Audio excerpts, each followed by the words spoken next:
خوش اومدین. غذا تا 1 ساعت دیگه آماده است. گرسنه این؟ مامان من برای نهار نمیمونم، باید برم. باز کجا پسرم؟ میخوام برم سینما ولی دیر نمیام، نگران نباش.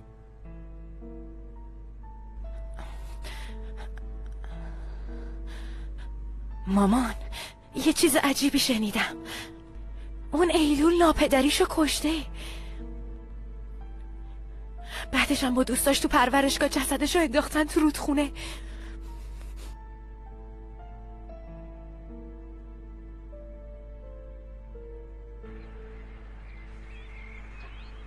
خداحافظ جمله.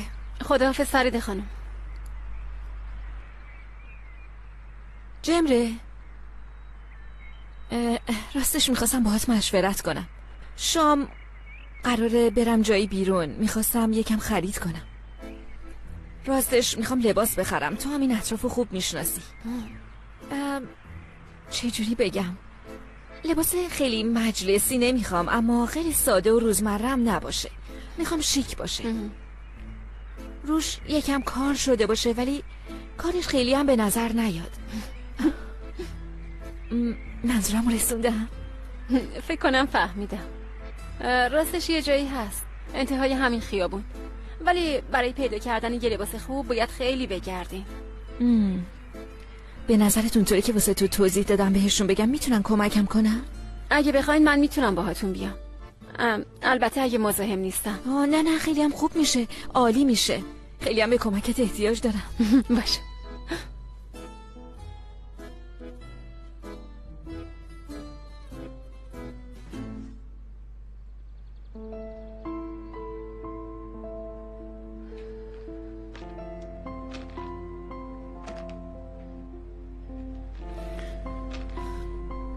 آی کمرم شکست، چجوری اینا رو تمام کنم؟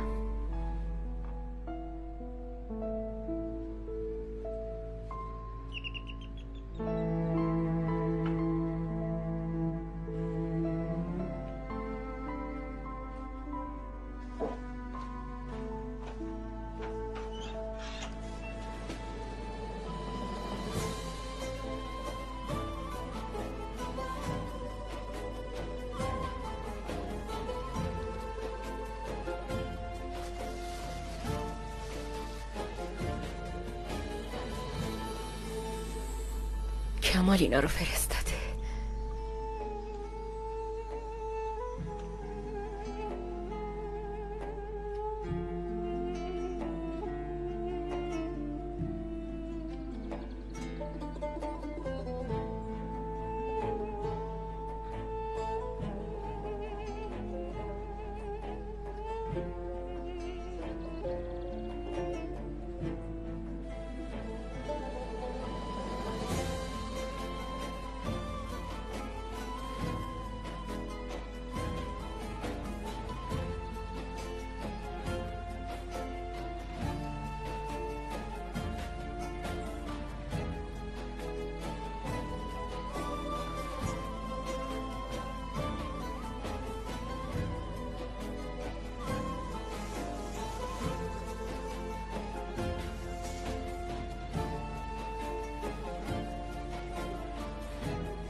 آقا ببین دارم چمنا رو لگد میکنم، نوشته ممنوعه ولی من بازم دارم لگد میکنم. بی خیال بابا، این همه آدمی از روی چمنا رد میشن، تو هم لگد کن، چیزی نمیشه.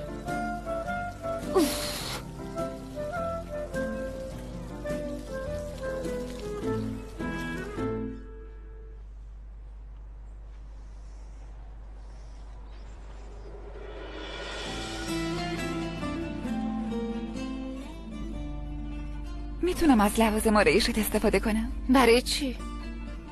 لازم دارم.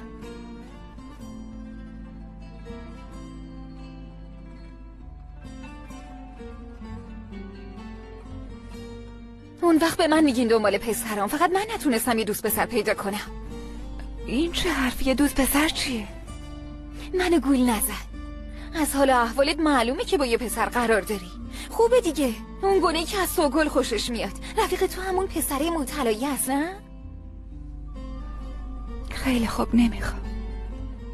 خیلی خوب، بیا بشین آرایشت کنم. تو خوشگلی، زیاد آرایشت نمی کنم. منم وقتی ستاره بشم میدم یکی دیگه آرایشم کنه.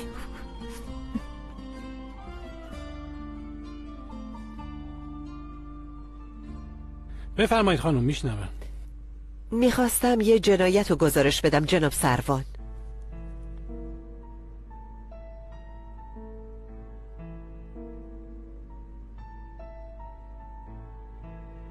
چی شده؟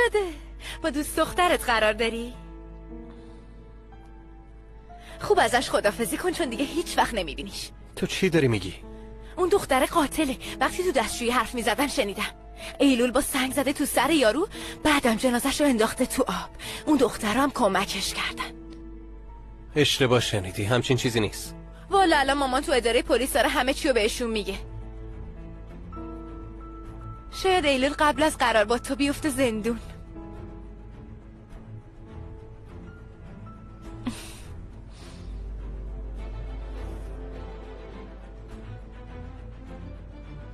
خانم محترم، یعنی شما میگین یه سری بچه زدن یه آدم رو کشتن؟ بله. خب کجا همچین کاری کردن؟ ببخشید.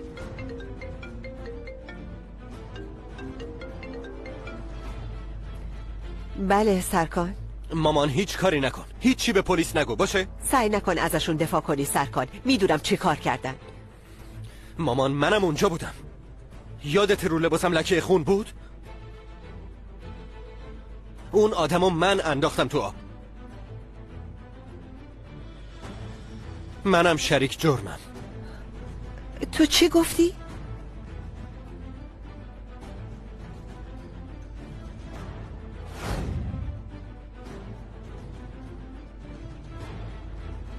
سرکان، دیشب کجا بودی؟